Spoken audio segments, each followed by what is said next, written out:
Okay, my name is Bob Powell, and I'm a real estate broker and certified pre-licensed instructor. I've been in real estate since 1991, and with my wife Angela, we run 2 real estate offices, have a real estate team, a property management company, and a real estate school. We have real estate designations in real estate sales, investment real estate, property management, association management, and REO, which is bank-owned properties. But everyone had to start somewhere, and my journey started after the Persian Gulf War. I got out of the Army. At the time, I was 23 years old, and I needed to figure out what to do next. I was talking to my mother, and she had been in real estate for years.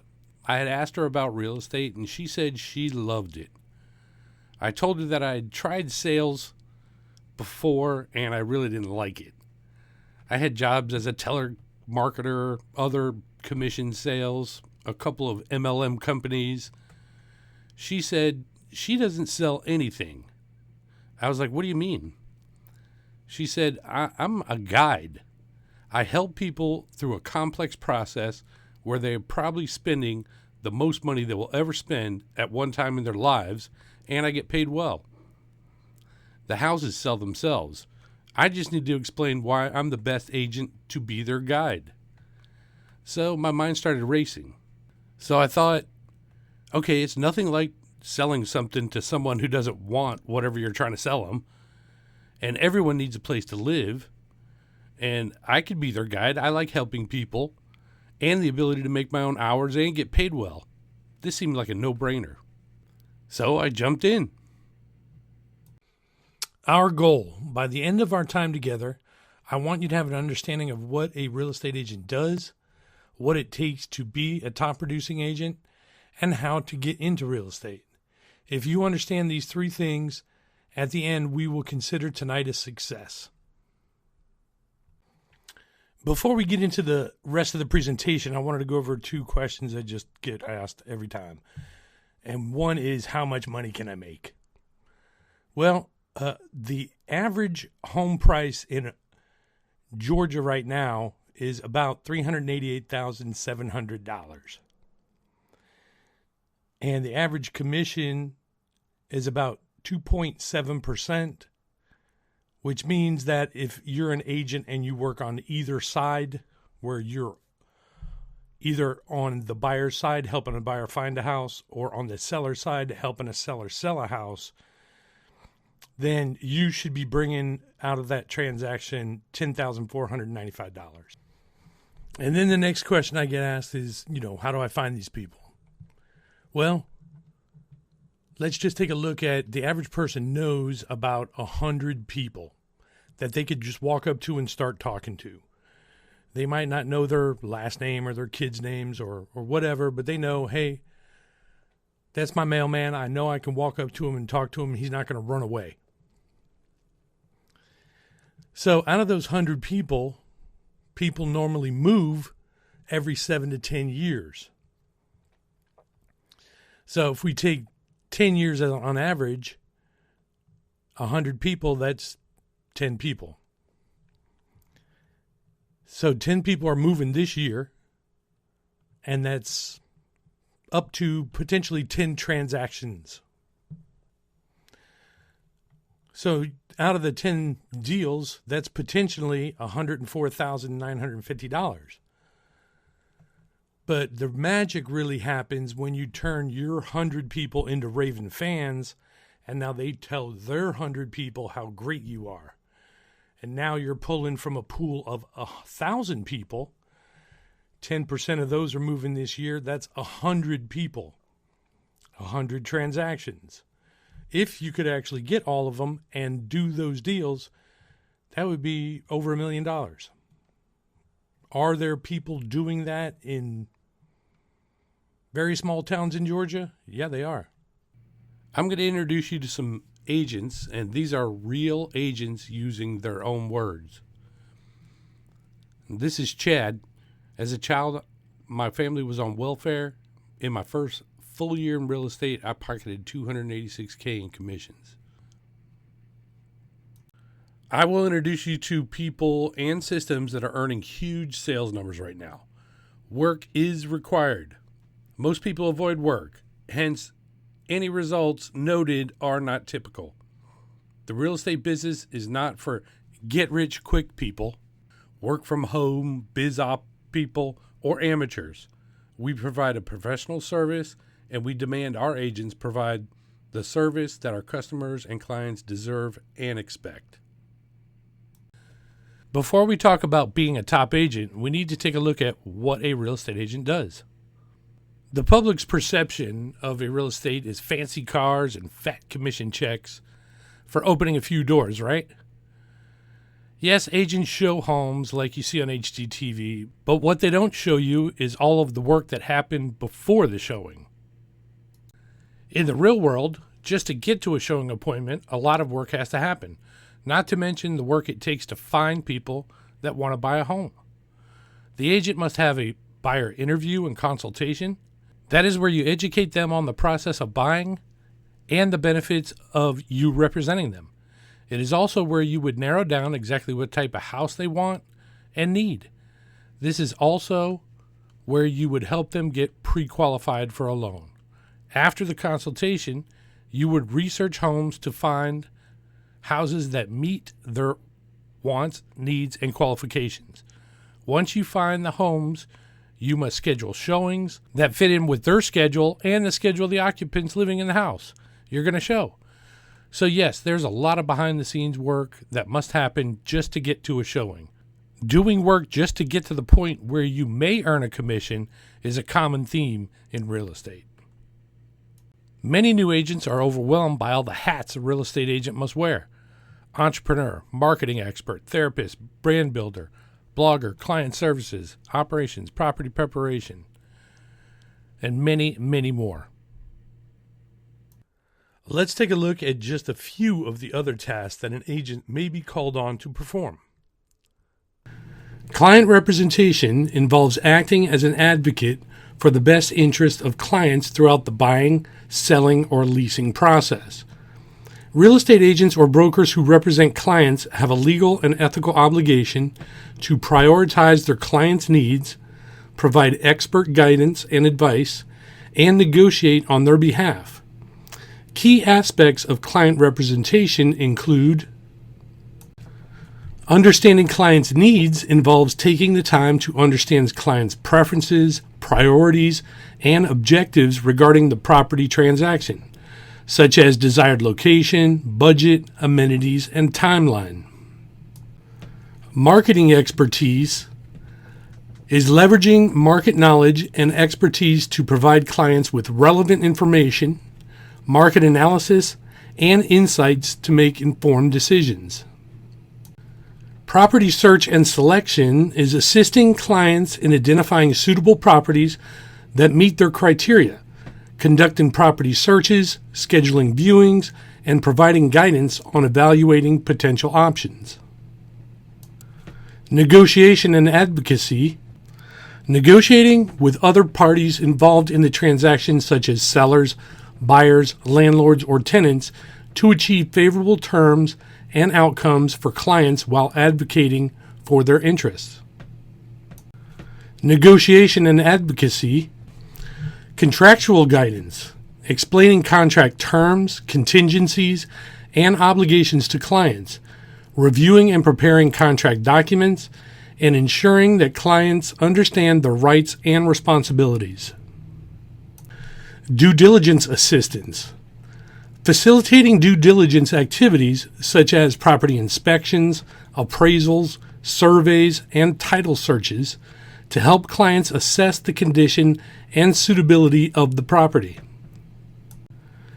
Communication and updates, maintaining open and transparent communication channels with clients, providing regular updates and addressing questions, concerns, and feedback promptly. Problem solving, resolving any issues, challenges, or disputes that may arise during the transaction process, advocating for fair and equitable resolutions that align with the client's interests. Closing support, guiding clients through the closing or settlement process, coordinating with other parties involved, reviewing closing documents, and ensuring a smooth and successful closing. By providing dedicated client representation, real estate professionals aim to build trust, loyalty, and long-term relationships with their clients while helping them achieve their real estate goals with confidence and peace of mind. Market analysis involves studying various factors that influence the buying, selling, and pricing of property within a specific area or market. This analysis helps buyers, sellers, and real estate professionals make informed decisions about transactions. Key components of a market analysis typically include market trends, examining historical data and current trends to understand how the market has behaved over time and predict future movements. Supply and demand, assessing the balance between the number of properties available for sale, the supply, and the number of buyers looking to purchase, the demand. This helps determine whether the market favors buyers or sellers. Comparable sales, analyzing recent sales of similar properties in the area to determine a property's fair market value. Comparing factors such as location, size, condition, and amenities helps in setting competitive listing prices or making purchase offers. Economic indicators, considering broader economic factors such as employment rates, interest rates, GDP growth, and consumer confidence, which can influence the real estate market's health and direction. Local regulations and policies, understanding zoning laws, building codes, tax policies, and other regulations that affect property values and market dynamics. Demographic analysis, examining population trends, household income levels, age distribution, and other demographic factors to understand the composition of potential buyers or renters in the market.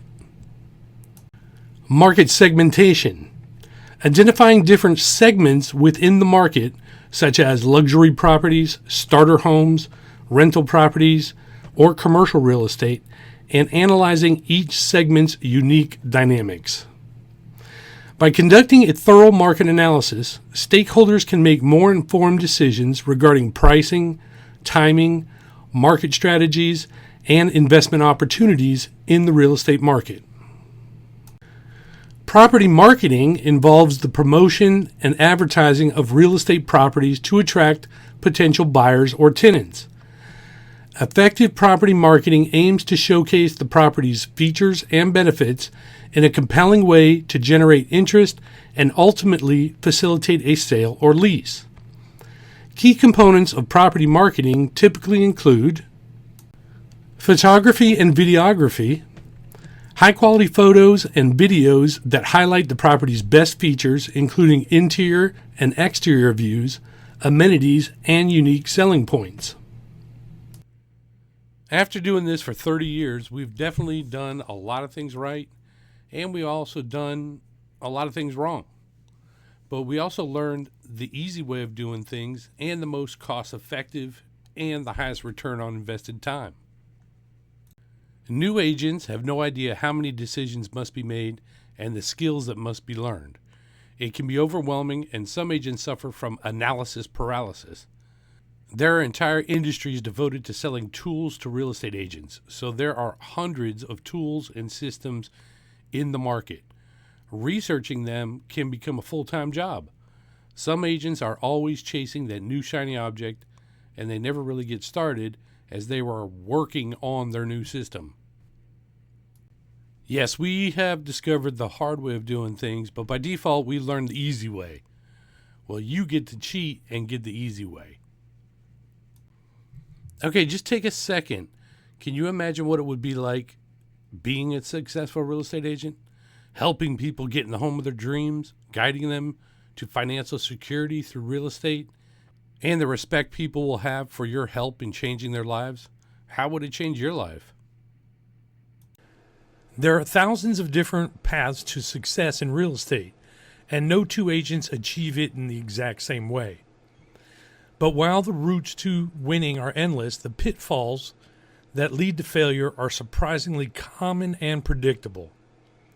By shifting our focus to the mistakes agents make, whether it's poor follow-up, lack of consistency, weak prospecting, or failing to adapt, we can better understand how to avoid them and carve out our own version of success. On the surface, new agents struggle for a few reasons. Not understanding how business works, the lack of accountability, not thinking about commissions properly, and no system. Some people call it a roadmap or a framework. Not understanding business. What I mean by that is like if you open a restaurant and you did everything great. Great menu, great chefs, beautiful dining room, awesome service, high quality ingredients. Just one problem: no marketing. No one knows you're even open, which means no customers. No customers means no business. No business means no money. One small piece of the puzzle will bring down the whole business. If this restaurant spent less time making sure the menus were printed with the perfect font and more time attracting customers, it would be open today. I see many new agents getting hung up on trivial details that hobble their progress. Lack of accountability. Most agents don't understand the importance of tracking their activities and results. Without tracking, it would be impossible to keep them accountable. Some people call them analytics, metrics, performance indicators. Without them, you cannot answer one simple question: am I doing enough of the activities that will help me achieve my goals? Wrong commission thinking. Thinking that you get paid when a property closes is technically correct, but that thinking will limit your success. The way you need to think about it is, I have to do this certain activity X number of times, and that will equal one closed transaction. For example, if I said that every time an agent hands out a business card, they would make $9, how many business cards would you hand out? When you think of it this way, you're more apt to do the activities that produce income. But you have to know your numbers. With those numbers, you will be able to identify any weak areas in your business so that you can correct them. When you know exactly how much income a certain activity will bring, you've mastered your income. The formula is simple. If I want to make $150,000, I must do certain activity X number of times. I want more, I just need to do more of that activity. Roadmaps, systems, frameworks, and processes are just some of the names it's called to use an efficient, consistent, and repeatable way of creating high-quality results. Everyone has a system in their life.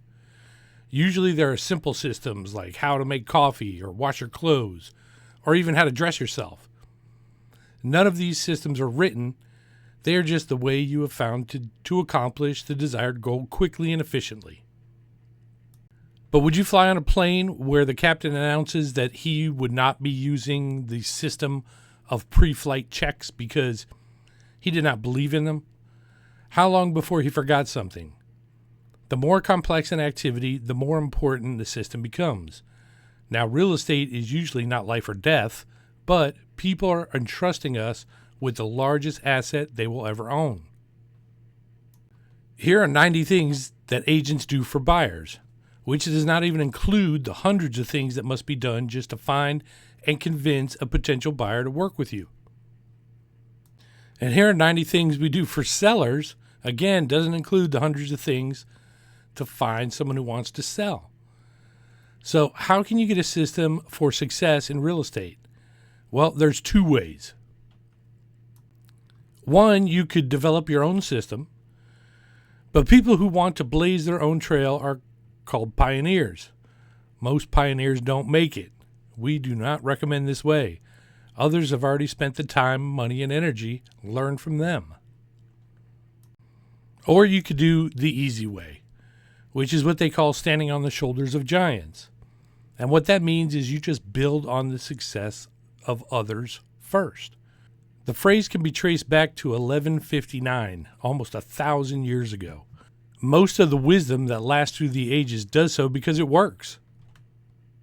If you want to be successful, copy the systems of successful people and you'll achieve the same results.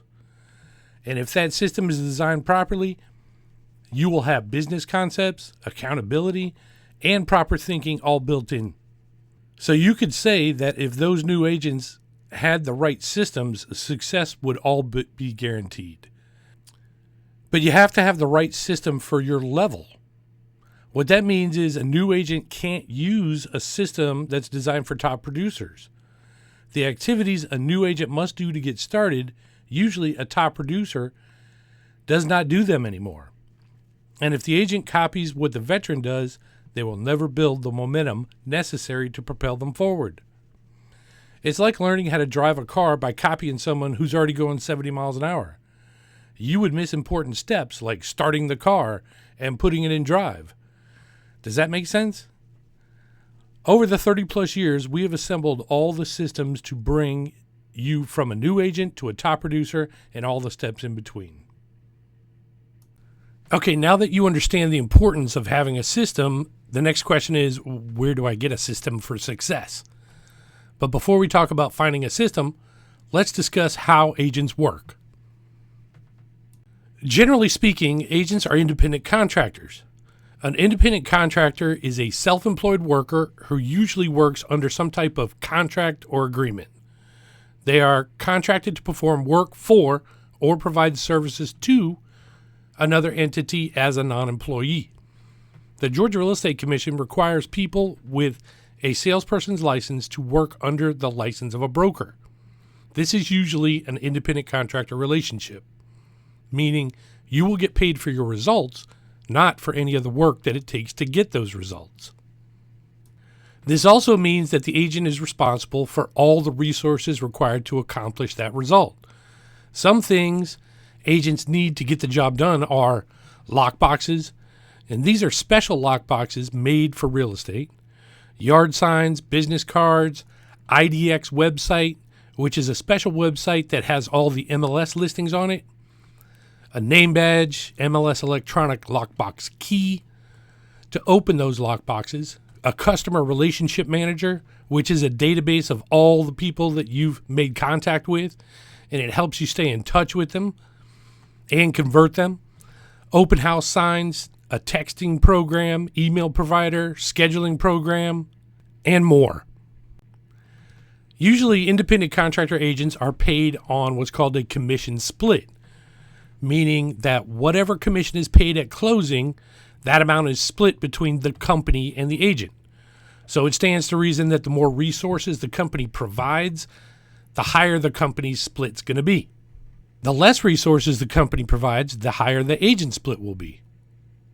As an individual agent, finding a real estate success system can be daunting. Every program out there thinks that they're the best system going, and they may even have testimonials to show it works. The question is not if someone somewhere sold a house by doing what they say to do. The question is, does this system produce the results I'm looking to produce economically? As an example, you can sign up for a system where they'll send you the contact information of people that want to buy a house. So you think, well, that sounds easy. Not so fast. If you are paying more for those leads than they are worth, you could be losing money. As a solo agent, you'll have the freedom to implement any system you choose, or as most new agents do, have no system at all. But you will also have the responsibility to determine if that system is economical for you, and of course, you will take the risk of your time and money if it's not. The alternative to being a solo agent is to join a real estate team. By joining a real estate team, you'll be plugging into a pre-built system. This reduces much of the decisions, cost, and risk involved with being a solo agent. Working closely with a team of highly skilled professionals will help you improve your knowledge as well. You'll be exposed to different ways of thinking and learn about others and their approaches to solving problems. This dynamic environment will help you improve quickly and expand your set of skills. One of the best reasons for a new agent to join a team is the immediate leverage that they get.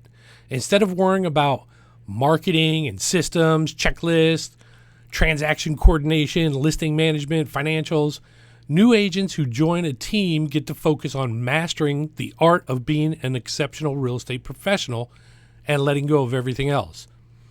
Being an agent is a unique skill set, and exceptional agents are not often exceptionally skilled at administration and operations. Just like amazing administrative and operations staff members are rarely incredible salespeople. They are different jobs requiring different skill sets. New agents should start their career off on the right foot by mastering what they really should be focused on: dollar-producing activities. You can't succeed alone, and when new agents embark on their new career path, it's much more fun to do it with other people, whether that's analyzing the events of the day together, engaging in friendly competition, learning from more experienced agents, or just grabbing a cup of coffee with a teammate before the day begins. The connection and camaraderie new agents get from joining a team is a big benefit to their long-term success. Teams and groups simply perform better together. A well-run team will provide regular script practice opportunities, training on specific skills such as contract negotiation, listing presentations, open houses, leadership, and more. New agents can definitely benefit from joining a team where education, training, and masterminding are a regular part of the week. Not only will it hone their new skills, but it's also a great habit to get into from day one. The real estate industry is shifting rapidly, and continuing education is a must to compete in today's world. Although each team offers slightly different lead generation platforms, plans, strategies, and tools, one thing remains the same: teams help agents with leads. One of the hardest part of being a new agent is to build a database of people to nurture and convert. Established teams offer brand recognition, lead generation platforms to plug into, and other lead generating strategies such as just sold postcards, sign writers, Facebook ads, client and community events, and much more. New agents can tap into these resources and get their pipeline built faster. They still have to do the work of follow-up and conversion, but at least they will have a combination of new leads coming in and a framework from which to build upon. Remember that the team is supposed to make your life easier and fast-track your success. A team should have a system and model that provides you with an obvious framework for you to tap into so that you can get plugged in and get to work. One big factor in your success is how you handle limiting beliefs. First off, what are limiting beliefs? Have you ever made a statement like, "I'm not good at math," or "I have 2 left feet," and would never make a good dancer? These are examples of limiting beliefs and put you in a corner of your own making and often falsely define you. A limiting belief is a state of mind, conviction, or belief that you think to be true that limits you in some way. This limiting belief could be about you, your interactions with other people, or with the world and how it works. Limiting beliefs have a number of negative effects on you. They could keep you from making good choices, taking new opportunities, or reaching your potential. Ultimately, limiting beliefs can keep you stuck in a negative state of mind and hinder you from living the life that you truly desire. Everyone has limiting beliefs in certain areas. Anytime you use the words like "I can't," "I have to," or "I'm not good at," you've discovered a potential limiting belief. These limiting beliefs stop you from stretching yourself. They stop you from dreaming big. They prevent you from living an extraordinary life, all because you think you're not able to achieve it. You self-sabotage your success to maintain your beliefs. This is why so many extraordinary people like you remain powerless and can never achieve their goals. So what are affirmations? They are quite simply positive statements that are used to influence the brain to take a more optimistic outlook on life. Numerous studies have proven the power of positive affirmations. An MRI study showed that using positive affirmation activates the reward centers in the brain. We know that the brain is like a muscle in a sense, and the more that you strengthen certain pathways, the stronger they become. So if you are constantly obsessing over your shortcomings and negative thoughts about yourself, you will flex that muscle and it will become your default way of being in the world. Over time, those negative messages will become truth. Our thoughts become our reality. To create your affirmations, think the opposite of your limiting belief responses. What does the outcome look like? How will it feel to have achieved that? Keep this in mind as you craft your goal affirmation. Then keep your affirmation present and positive. The words I am are the two most powerful words in the language. The subconscious mind takes any sentence that starts with the words I am and interprets it as a command, a directive to make it happen. Using I am also keeps your goal affirmation in present progressive tense, which helps you reinforce a belief about yourself over time. It's a signal to your brain that you are currently achieving your goal and you will continue to work towards achieving that goal. It's important to make your goal affirmation as specific as possible, especially if you want to manifest something into your life. Instead of, I am moving into my dream home, try, I am joyfully moving into a 2,000 square foot beachfront condo with gorgeous ocean views. Remember how your brain possesses information through pictures and images. Which of the above affirmation creates a clearer picture? Vague goal affirmations create vague results. When you write them down every morning, you're consistently reminding yourself of your goals. When your goals are at the top of your mind, you're more likely to take actions you need to make your goals into reality. Think of it like a Rube Goldberg machine. The only way to change anything in your life starts with changing your thoughts. That's the power of goal affirmations. You can't start in the middle and reach the same results. So once you change your thoughts, then your new thoughts will change your words. And then your words will change your actions. Your new actions will change your habits. Your new habits will change your character, which ultimately becomes your destiny. Many people are quoted saying something similar to this, but the earliest recorded instance is Lao Tzu, a Chinese philosopher in the 6th century BC. And then in 300 BC, Aristotle, a Greek philosopher taught by Plato, said this. And since we're talking about being successful, I took the liberty of updating the quote, but it definitely applies either way. So again, if you stay to the end of this webinar, we will send you an app that helps you with your affirmations. It also gets you started with 12 new positive affirmations every 21 days. How to get licensed and start doing business in 30 days or less. Starting your real estate career requires you to get licensed. Okay, to get licensed, you must pass a 75-hour course of instruction that's approved by the Georgia Real Estate Commission. You must be 18 years old, pass a criminal history check, and have a high school diploma or equivalent. With the classroom course, you must be in class at least 75 hours. And then they build in a couple of classes that you can miss, which makes the full course 80 to 90 hours of classroom time. When I instruct a classroom course, I tell my students between each class that they must read the next chapter and complete the quiz at the end of the chapter. So basically, they should be prepared to study 1 hour outside the class for every hour in the class, which turns a 75-hour requirement into 160 to 180 hours. By contrast, the online course is self-paced, and it does have a timer, and it's usually between 45 to 55 hours online. But as long as you complete it, it meets the requirement. The content in all the courses are basically the same, and they are written on a 10th grade level. The information is not hard to understand, it's just a lot of information.